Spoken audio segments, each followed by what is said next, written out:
Shalom Bapak Ibu Saudara yang dikasihi Tuhan, kita jumpa kembali dalam Sapaan Damai Sejahtera Jumat 21 Juli 2023. Mari kita bersama memohon pimpinan Roh Kudus untuk merenungkan firman Tuhan. Ya Allah yang senantiasa menanamkan kebenaran di dalam diri kami, hari ini kami membuka hati untuk menerima kebenaran firman-Mu. Kiranya Roh Kudus menolong kami, supaya kami dapat memahami dan menghidupi kebenaran firman Tuhan. Dalam nama Tuhan Yesus kami berdoa. Amin. Sobat Samas yang dikasihi Tuhan, firman yang akan kita renungkan terambil dari kitab Kejadian pasal 3 ayat 1-14. Saya akan membacakan ayat pertama sampai 7, kemudian Bapak Ibu Saudara dapat membaca ayat selanjutnya. Adapun ular ialah yang paling cerdik dari segala binatang di darat yang dijadikan oleh Tuhan. Ular itu berkata kepada perempuan itu, "Tentulah Allah berfirman, semua pohon dalam taman ini jangan kamu makan buahnya, bukan?" Lalu sahut perempuan itu kepada ular, "Buah pohon-pohonan dalam taman ini boleh kami makan. Tetapi tentang buah pohon yang ada di tengah-tengah taman, Allah berfirman, jangan kamu makan ataupun raba buah itu, nanti kamu mati." Tetapi ular itu berkata kepada perempuan itu, "Sekali-kali kamu tidak akan mati, tetapi Allah mengetahui bahwa pada waktu kamu memakannya, matamu akan terbuka, dan kamu akan menjadi seperti Allah, tahu tentang yang baik dan yang jahat." Perempuan itu melihat bahwa buah pohon itu baik untuk dimakan dan sedap kelihatannya. Lagi pula pohon itu menarik hati karena memberi pengertian.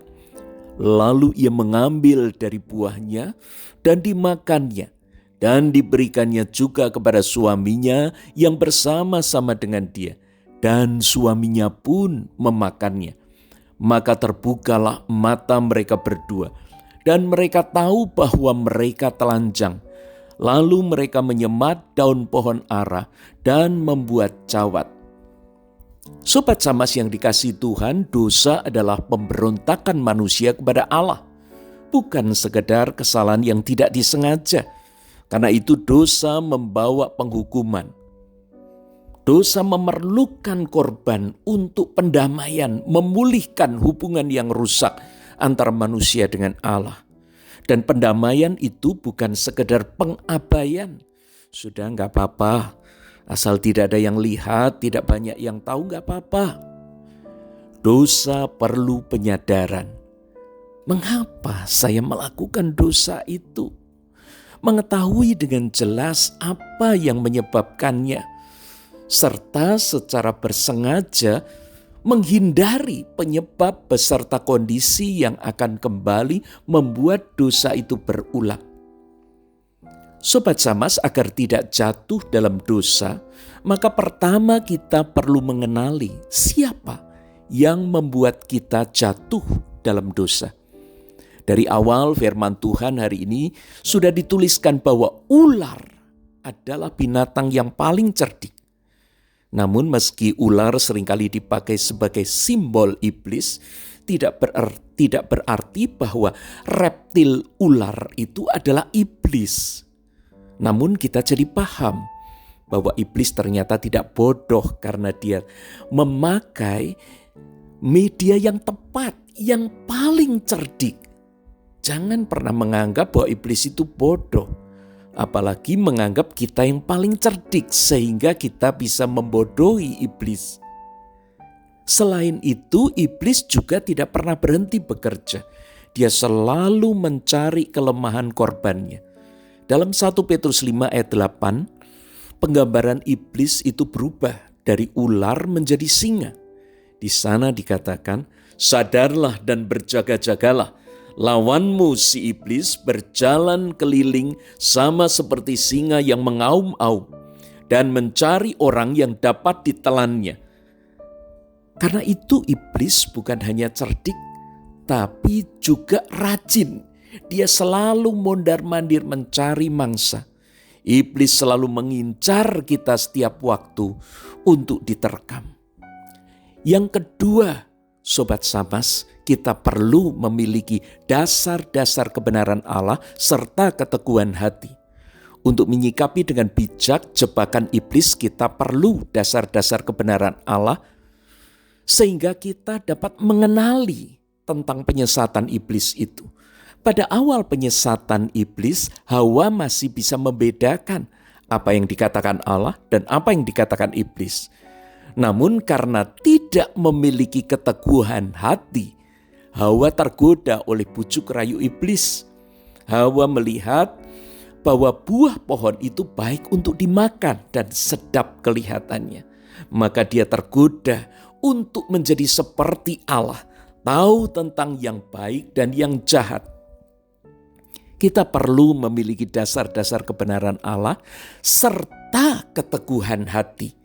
Karena keyakinan dan perilaku kita juga menjadi referensi yang akan dipercaya oleh orang lain. Keyakinan Hawa mungkin tidak bermaksud menjerumuskan Adam. Namun karena pemahamannya yang salah, maka keyakinannya mencelakai orang lain. Dalam hal ini adalah Adam, suaminya sendiri. Di sisi lain, Adam ini kan seharusnya dia juga bertanggung jawab terhadap keputusan pribadinya. Namun karena dia tidak kritis terhadap tawaran Hawa, maka dia terpeleset. Dia juga jatuh ke dalam dosa. Maka sekalipun Hawa itu adalah istrinya, namun jika tawarannya itu tidak sesuai dengan kebenaran Allah, seharusnya Adam ini berani menolak. Bahkan dia perlu menyadarkan istrinya yang salah dalam memahami dasar-dasar kebenaran Allah. Soal keteguhan hati, kita harus percaya kepada Allah. Siapa yang seharusnya dipercaya? Kalau seorang itu tidak lagi mengandalkan Allah, dia mau mengandalkan siapa? Allah itu pencipta dan pemelihara kita. Tidak mungkin dia menjerumuskan atau memerdaya kita. Karena rancangan-rancangan Allah itu adalah rancangan damai sejahtera dan bukan rancangan kecelakaan. Yeremia 29 ayat 11. Bagaimana mungkin kita lebih percaya kepada seseorang atau sesuatu lebih daripada percaya kepada Allah? Apalagi percaya kepada iblis. Sobat Samas, dosa itu adalah kesalahan yang fatal yang mengakibatkan penghukuman. Peringatan yang disampaikan Allah di ayat 3 bukan sekadar gertakan Allah untuk menakuti Adam dan Hawa. Jangan kamu makan ataupun raba buah itu, nanti kamu mati. Hidup mereka berdua begitu indah dan menyenangkan sebelum keduanya dipusingkan oleh masalah ketelanjangan. Namun semuanya itu berawal ketika Hawa mulai memberi celah kepada iblis untuk menggoda egonya. Sehingga ia merasa seharusnya dia itu bisa seperti Allah. Sehingga buah itu kemudian menjadi sedemikian menarik hatinya. Dan ia merasa harus mengambil, makan buah itu. Maka kesadaran akan ketelanjangan pun segera muncul setelah mereka berdua makan.